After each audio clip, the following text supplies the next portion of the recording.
Bem, olá a todos. Vamos tentar fazer um pequeno resumo sobre hemoglobinopatias, dando uma ênfase na anemia falciforme.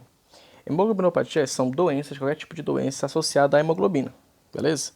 A hemoglobina, ela é uma proteína quaternária e ela é responsável pelo transporte de gases no corpo. Ela pega oxigênio no nosso pulmão, pelo fenômeno da hematose, leva até os tecidos, lá no tecido sofre efeito Bohr, ela vai deixar esse oxigênio pegar dióxido de carbono e trazer de volta ao pulmão, e fica fazendo esse processo. Então a hemoglobina é uma proteína quaternária, responsável pelo transporte de gases, e ela é formada por dois pares de cadeias. Como a gente vai poder ver aqui na imagem abaixo, ó, eu tenho aqui uma cadeia aqui, uma cadeia aqui, uma cadeia aqui e outra cadeia aqui. Dentro dessa cadeia, como você pode ver, o exemplo aqui, eu tenho o grupamento M. Então, essa aqui é uma estrutura de uma hemoglobina completa, com as 4 cadeias, os dois pares, e grupamento M dentro de cada cadeia. Dentro desse grupamento M que vai ter a molécula de ferro, tá bom? Essa aqui é uma hemoglobina só. Uma hemácia, que é uma única célula, vai ter milhões de hemoglobinas dentro dela. Então, vamos continuar. Bom, aqui eu tenho exemplos de hemoglobinas normais. Nós temos vários tipos de hemoglobina no corpo, não é só um tipo, tá? Esse exemplo que eu dei acima aqui é o exemplo de uma hemoglobina do tipo A.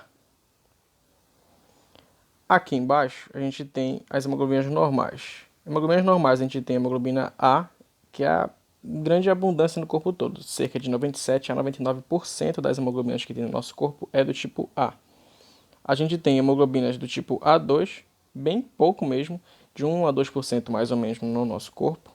E a gente tem a hemoglobina fetal. A hemoglobina fetal, ela tem maior quantidade quando a gente nasce. Assim que a gente nasce, a gente tem uma quantidade de hemoglobina fetal um pouco grande, e conforme o passar do tempo, a gente vai perdendo essa hemoglobina fetal. Em um adulto, a hemoglobina fetal chega no máximo a mais ou menos 1%, é bem pouco mesmo. Por isso o nome é hemoglobina fetal, né? Mais nos fetos que ela vai ter realmente. Esses são exemplos de hemoglobinas normais.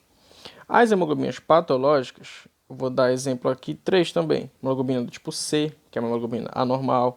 Hemoglobina do tipo E, também patológica. E hemoglobina do tipo S, que a gente vai dar um pouco mais foco, porque a hemoglobina do tipo S é a hemoglobina da anemia falciforme. A anemia falciforme ela vai ter uma hemoglobina defeituosa. E é esse tipo de hemoglobina que tem nos pacientes com anemia falciforme.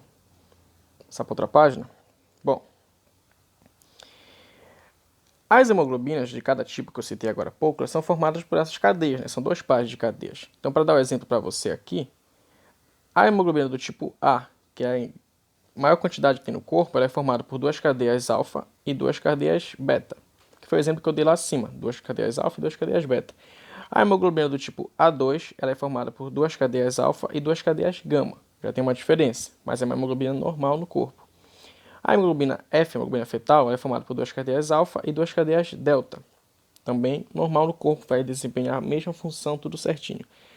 Aí nosso destaque aqui vai para cá. A hemoglobina S, que é do tipo da anemia falciforme, ela é formada por quatro cadeias, dois pares, só que são duas alfas e duas cadeias beta-S. Esse beta-S é porque é uma cadeia beta modificada.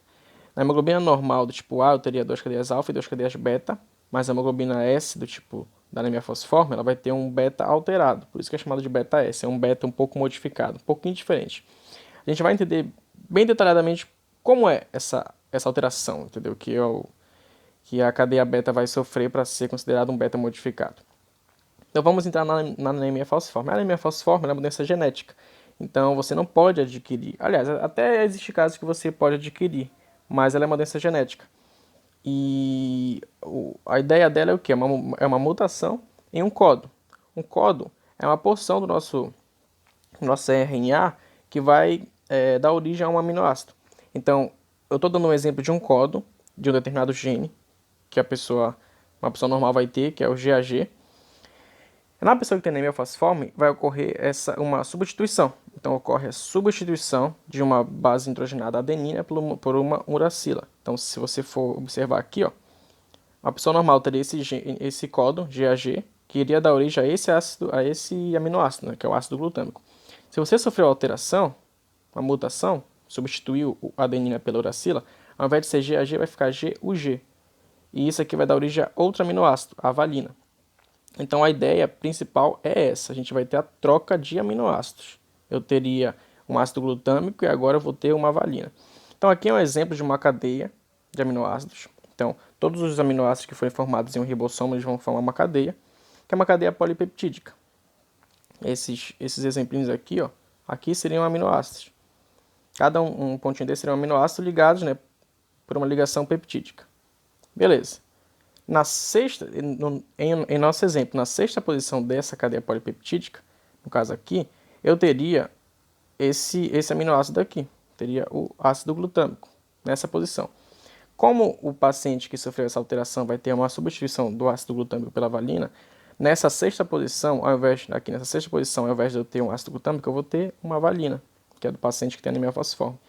E essa única mudança, né, essa substituição desse aminoácido vai fazer uma alteração completa na estrutura de toda essa cadeia. Essa cadeia aqui vai ficar toda diferente.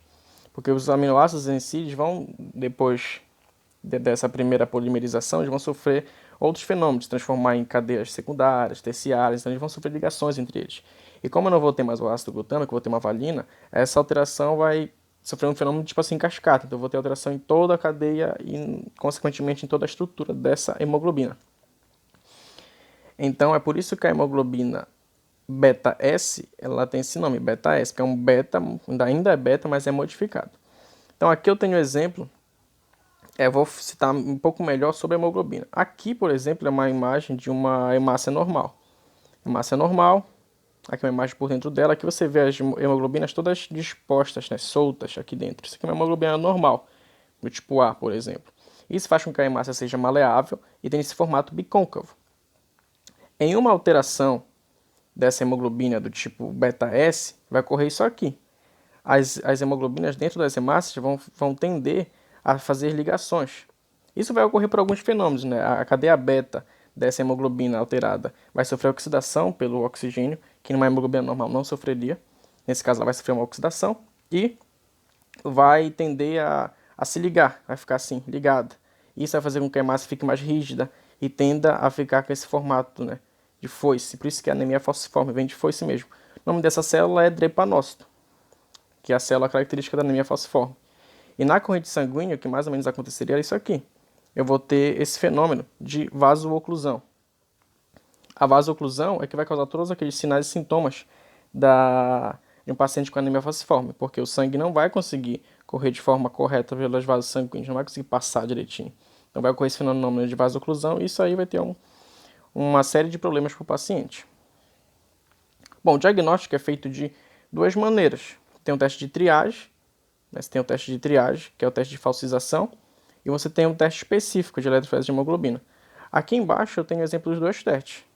Aqui é um teste de falcização, onde eu vou desprover essas células de oxigênio, porque elas precisam estar sem oxigênio para sofrer esse fenômeno.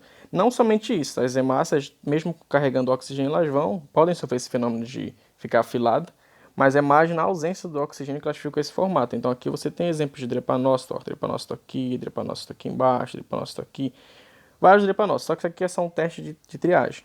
O teste definitivo mesmo vai ser a eletroforese de hemoglobina, que é o exemplo que a gente tem aqui.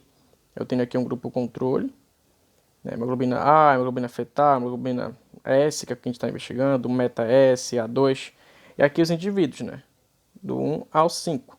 A gente percebe aqui, ó, esse indivíduo aqui, o 1 e 2 tem hemoglobina A, 4 e 5 hemoglobina A também. O indivíduo 4 ainda tem uma boa quantidade de hemoglobina A2, outros também tem, mas em menor quantidade. Esse paciente 5 tem hemoglobina S, só que precisa ser expresso em homozigose, no caso aqui é heterozigose, ele tem a A e a S, então ele não vai ter a doença, vai ser só um portador, mas a prole dele e seus filhos podem ter anemia falciforme.